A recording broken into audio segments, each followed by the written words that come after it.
Emmanuel Cettino, comment Oui, ça va? ça va très bien, merci. Toi? Contente, ça va très très bien. Je suis très très contente de parler avec toi aujourd'hui, de quelqu'un qui est connu au diocèse, donc je suis sûre qu'il y a plusieurs personnes qui vont regarder cette entrevue. Donc j'ai le plaisir de poser quelques questions. Cette fois-ci, dans le contexte de ta participation dans les Journées mondiales de la jeunesse au mois d'août. Donc, c'est sûr que ce n'était pas ta première fois. Tu es allé à combien avant? Depuis Toronto, j'ai participé à toutes sauf celle de Rio. Fait que le décompte, je ne l'ai plus, mais oui, j'ai participé. 2, 3 avant. Là. Oui, comme pèlerin, et maintenant comme guide spirituel. Est-ce que quand tu es allé la dernière à Panama, tu étais diacre? Oui, exactement. Donc, j'étais diacre pour les JMJ de Panama. OK. Cette fois ici, là, tu es devenu prêtre. En quelle année? 2000?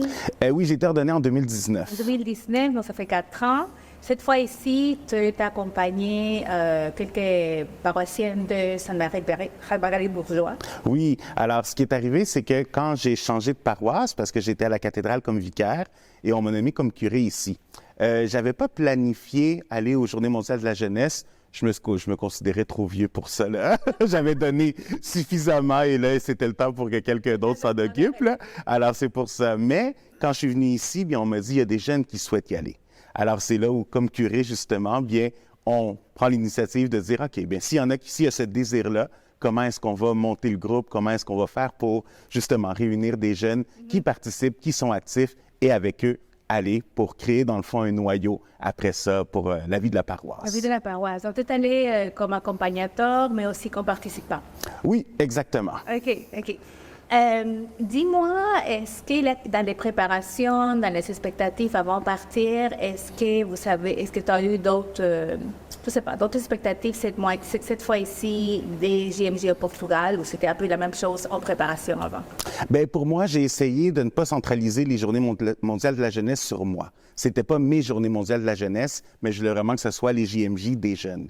Fait que ça a été pour moi la première des choses, d'y aller en ayant le souci de « OK, je m'occupe d'organiser, de planifier où on va dormir et tout ça, mais pour le reste, eux vont pouvoir vivre. Comme ça, ils n'ont pas à se préoccuper de cet aspect-là. » Donc, il y avait cet aspect-là de responsabilité pour être sûr que tout fonctionne bien durant le déroulement et qu'eux puissent vivre cette partie-là spirituelle. Oui. Mais c'est sûr que, justement, on s'attend à plein de choses, puis après ça, bien, il faut s'adapter. Il faut s'adapter parce que sinon, ça ne fonctionne pas. Ça ne fonctionne pas. Raconte-moi un peu, une fois que vous êtes rendu à Portugal, un couple de choses dont vous devez vous adapter tout de suite et que c'était comme à faire. Bien, je pense que c'était les foules. On pensait, oui, que le Portugal allait recevoir beaucoup de pèlerins, on se l'imaginait, mais pas tant que ça. Fait qu'un peu partout, il y avait des foules. Donc, par exemple, pour la catéchèse, il y a un moment où est-ce qu'on n'a pas réussi à rentrer dans le lieu parce qu'il y avait trop de jeunes. Fait qu'il a fallu chercher d'autres endroits. Puis après ça, il a fallu partir encore plus tôt pour être sûr d'arriver et trouver une place. Donc ça, c'était des choses où est-ce qu'il fallait toujours s'adapter pour être certain de bien arriver au moment, d'en pouvoir en profiter également et de pouvoir vivre ces moments-là. OK. Qu'est-ce que tu as vécu différemment cette fois ici à Portugal qui a été différent dans les dernières 2 fois que tu as participé aux Journées mondiales de la jeunesse? Je pense que c'était de voir dans l'immédiat l'action de Dieu. Parce que c'était de voir parmi les jeunes comment est-ce que, en premier, l'esprit d'unité grandissait dans le groupe. Donc ça, c'était quelque chose de magnifique parce que oui, même si on participe à la paroisse, beaucoup de fois, bien, chacun a son horaire de messe, donc des fois, on ne se croise pas. Ou oui, on a nos réunions ici de préparation, mais c'est juste quelques heures ou 1 ou 2 heures par semaine. Donc, ce n'est pas la même façon que de vivre comme ça tout le temps. Alors, en premier, c'était le groupe, l'unité, de voir comment est-ce qu'on grandissait dans cette unité-là et comment chacun prenait soin de l'autre. Donc, pour moi, c'était de voir vraiment Dieu qui agit dans l'immédiat. De voir aussi comment est-ce qu'on portait fièrement le drapeau canadien pour dire on représente la foi d'ici, on représente les jeunes d'ici. Et oui, on n'est peut-être pas en grand nombre comme d'autres délégations, comme l'Espagne, par exemple, ou les pays qui étaient autour, mais on est quand même là, puis on veut grandir comme eux, on veut avancer, puis c'était vraiment de voir cette unité-là. Oui, ouais. Super. Oui, tout le monde a été impressionné de la quantité de participants cette année. On parle d'un million et demi, peut-être plus. Dans les allocutions du pape, dans la thématique de cette année, c'est quoi qui t'a interpellé davantage, en même temps à toi comme prêtre, dans ta vocation de prêtrise, comme pasteur du peuple de Dieu? Je pense que c'est surtout que le pape a pris vraiment un dialogue avec les jeunes. Donc, quand on voit les différentes fois qu'il s'est dirigé à nous, oui, il avait son script, mais souvent, c'était des paroles qui venaient du cœur tout simplement. C'était des choses qu'il voulait exprimer aux jeunes. Et je pense que par le fait de dire, malgré son fauteuil roulant, malgré la difficulté de santé, parce que c'est là où ça fait contraste. Comment est-ce que lui, avec son âge et sa condition, réussit à inviter et rejoindre autant de jeunes qui sont en pleine santé, qui ont plein d'énergie? Donc, ce contraste-là, pour moi, c'était de voir cette beauté-là, de dire Dieu va beaucoup plus loin que ce que nous, on met comme limite parfois. Et de dire, si moi, comme personne âgée, avec mes difficultés, je peux le faire, vous, jeunes qui avez toute l'énergie, vous pouvez le faire également. Fait que je pense que juste ce témoignage-là, c'était déjà quelque chose d'impressionnant et d'impactant. Bon, ça durait quelques jours, c'était intense, c'était plein. Est-ce que là, tu retournes à Montréal, à ta paroisse, à ta vie de mission ici comme prêtre?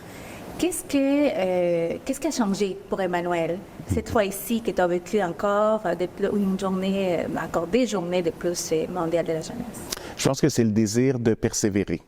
Le désir de travailler plus fort, de s'impliquer, de continuer, de ne pas lâcher les bras. Je pense que ça, c'est quelque chose d'essentiel, surtout justement avec les jeunes, parce que ça demande beaucoup d'énergie, s'impliquer avec les jeunes. Ça demande beaucoup de temps également. Et puis, c'est sûr que comme curé maintenant, avec toute la partie administrative, avec la partie de responsabilité, c'est peut-être pas aussi évident, mais c'est le fait de dire et d'avoir ce souci-là, d'essayer de rejoindre à chaque tranche d'âge les différents paroissiens pour qu'ils se sentent vraiment impliqués et essayer de travailler aussi avec ensemble. Comment est-ce que, comme communauté en entier, on voit la participation de tel groupe, comme par exemple, on avait les pluchettes de blé d'Inde. Pour moi, c'est important que les jeunes soient là pour qu'ils puissent justement montrer que oui, on participe puis on est actif dans tout ça. Bon, là, tu ici, on travaille pour peut-être agrandir la communauté des gens dans la communauté. Qu'est-ce que tu donnerais comme message aux jeunes qui nous entendent, qui ne connaissent pas qu'est-ce qui se passe dans les paroisses, qui peut-être ne connaissent pas encore la présence de Dieu dans nos vies? Quel message qu'est-ce que tu aimerais partager avec eux? Je pense que participer au JMJ comme jeune, c'est vraiment se donner des outils pour ce qui vient. Le temps de la jeunesse, c'est un temps critique parce que justement, il faut prendre plein de décisions qui vont avoir un impact dans la vie. Parfois, la société nous force à choisir justement qu'est-ce qu'on va travailler, dans qu'est-ce qu'on va étudier, donc tous ces choix-là. Comment est-ce qu'on s'outille et comment est-ce qu'on prend Dieu au milieu de tout ça? Comment est-ce qu'on est capable, comme jeune, de dire, OK, je prends des décisions, mais je vais le faire avec discernement, avec foi, en me laissant guider par Dieu. Et je pense que participer au JMJ, c'est ça. C'est de voir que, premièrement, on n'est pas tout seul comme jeunes dans la foi, mais aussi de dire, tous ces jeunes-là ont ces mêmes questions-là. Donc, comment est-ce qu'on se rejoint et finalement, comment est-ce que Dieu peut nous réunir pour pouvoir avancer ensemble? Amen. Merci beaucoup, Emmanuel. Avec plaisir. Avec plaisir.